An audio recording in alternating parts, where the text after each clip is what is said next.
안녕하십니까. 이류신문의 심민석 기자입니다. 기나긴 추석 연휴 잘 보내셨습니까? 오늘은 추석 연휴 동안에 무슨 일이 있었는지를 다 이야기하려면 너무나 복잡하기 때문에 추석 연휴 동안에 방송됐던 각종 그런 추석 특집 프로그램들 있죠. 시청률을 가지고 과연 누가 승자가 됐는지를 알아볼까 하는데 뭐 예상한 대로 가왕 조용필이 압도적인 승리를 거둔 추석 연휴가 됐죠. 그 조용필 씨 같은 경우에는 TV, 그러니까 흑백 TV가 칼라 TV로 바뀌던 그 시절이 낳은 최고의 스타였으나 어느 순간부터는 뭐 가수왕다리도 스스로 포기를 하고 방송 활동을 최소화한 다음에 공연 위주로 활동을 하면서 또 음반을 꾸준히 내고 이번 공연에서도 느꼈지만 최근 몇 년 사이 냈던 신곡들도 보면 굉장히 이게 과연 70대 중반의 가수가 맞나 싶을 정도로 굉장히 감각 있는 곡들을 많이 발표하면서 큰 사랑을 받고 계신데 이번에 이제 KBS에서 그 광복 80주년 대기획 조용필 이 순간을 영원히라는 콘서트를 이제 실황 중계하는 방송이 있었는데 시청률이 무려 15.7%. 예전에는 뭐 20% 30% 넘는 시청률도 많았지만 요즘같이 본방을 많이 보지 않는 시대에는 엄청난 기록이라고 할 수 있겠죠.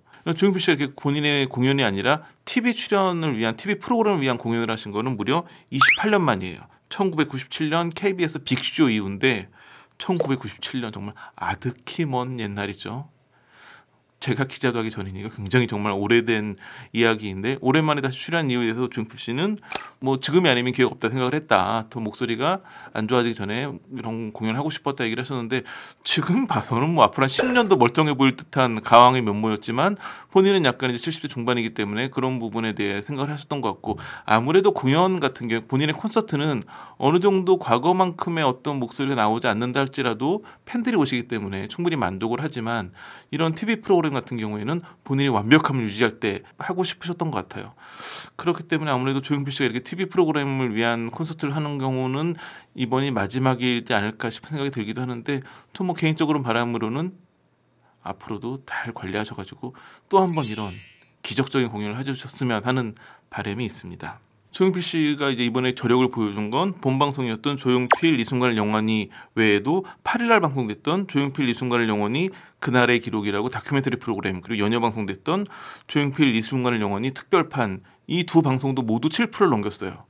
그러니까 사실상 어찌 보면 그 본방송에서 그 튀어나온 다큐멘터리 프로그램 그다음에 뭐 감독판 비슷하게 새로 꾸민 특별판 이런 건 다 파생 프로그램인데 파생 프로그램도 7%를 넘기면서 조용필이 이번 추석 연휴 동안에 얼마나 대단했는지 이 연휴 기간 중에 이틀 밤은 뭐 거의 조용필의 방송을 휩쓸었을 정도였기 때문에 대단한 경쟁력이었고 또 하나 이번 추석 연휴 때 눈길을 끌었던 프로그램은 냉장고를 부탁해죠. 사실 냉장고를 부탁해가 다시 시작된 이후로 시청률이 2%대와 1%대로 오가고 있어요. 저조한 시청률을 기록하고 있는데 그렇기 때문에 사실은 뭐 1%, 2%대 특히나 지난 방송은 1%였으니까 1%대 방송이 추석 특집 프로그램들 사이에서 시청률 경쟁하는 건 의미가 없어 보였지만 이번엔 약간 달랐죠. 냉장고를 부탁해는 게스트가 누구냐가 굉장히 중요한데 이번에는 이재명 대통령 부부가 출연하면서 굉장히 화제가 됐죠. 뭐 문제는 많았던 게 정치권에서 굉장히 시끄러웠어요. 냉부 논란이라는 정치권 키워드가 생겨날 정도였는데 왜냐하면 이 방송 녹화가 이루어진 날이 국가정보자원관리원에서 화제가 나가지고 관련 비상대책회의와 안전대책본부 회의가 있었던 날이었기 때문에 이런 이렇게 시급한 상황에서 예능 프로그램 출연하는 게 맞느냐 이런 논란이 있었던 거였는데 물론 뭐 K푸드를 알리기 위한 홍보 차원이었다라는 대통령실의 해명도 납득이 가긴 하지만 약간 이런 논란이 불거진 상황이었기 때문에 그랬었는데 시청률은 8.9%. 이런 논란이 없었으면 시청률이 두 자릿수를 넘었을까 생각이 들기도 하고 이런 논란 때문에 시청률이 더 오른 것 같기도 하고 여하튼 어찌 보면 가왕 조용필에 대응할 만한 최고의 카드가 이재명 부부의 출연이었는데 8.9%에 머물면서 물론 이것도 굉장히 높은 시청률이지만 가왕에는 다다르지 못한 시청률이었죠. 또 하나 눈길을 끄는 건 임영웅 씨예요. 임영웅 씨 같은 경우는 SBS에서 임영웅 리사이틀이라는 프로그램을 방영했는데 시청률은 6.2% 비교적 낮게 나왔죠.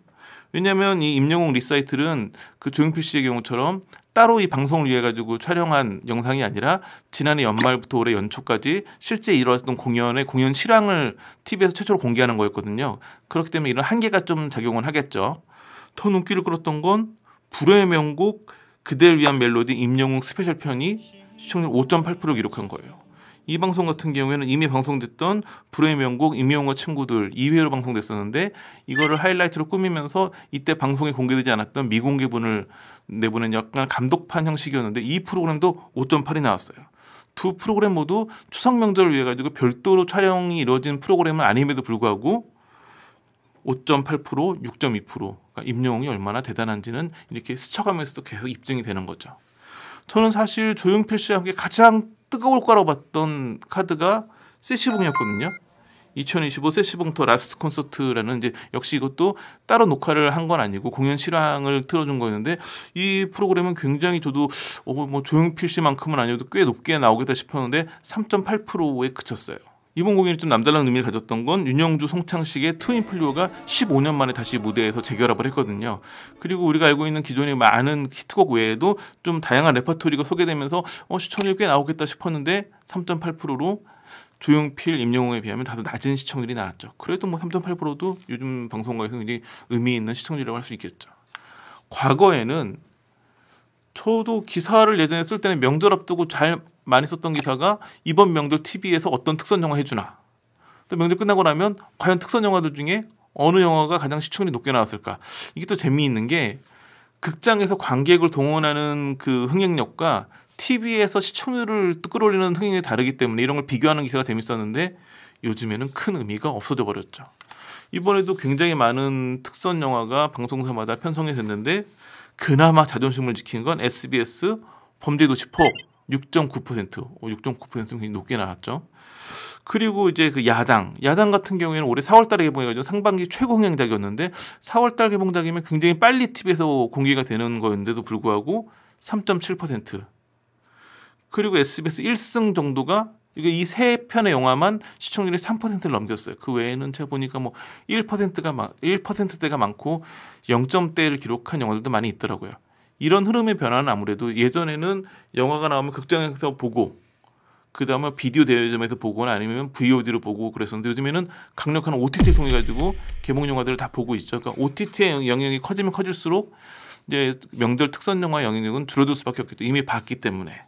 그럼에도 이번에 범죄도시 4하고 1승이 그나마 높은 시청률을 기록한 이유는 제가 생각하기에는 디즈니 플러스에서 서비스가 된 영화들이거든요. 아무래도 우리나라에서는 가장 구독자가 적은 디즈니 플러스에서 공개를 했기 때문에 못 본 사람들이 많아가지고 TV에서 보지 않았을까 이런 영향이 있었던 것 같고 야당 같은 경우에는 뭐 최근 영화이기 때문에 그래서 아주 최근 영화이거나 디즈니 플러스에서만 공개되는 영화들이 좀 높은 시청률을 기록하고 있다. 하지만 OTT 시대에 명절 특선 영화는 이제 더 이상 경쟁력이 없다라는 게 다시 한번 입증된 것 같습니다. 제가 보니까 이번에 유난히 좀 긴 연휴였는데도 불구하고 가장 큰 특징은 방송사들이 돈을 안 쓴다.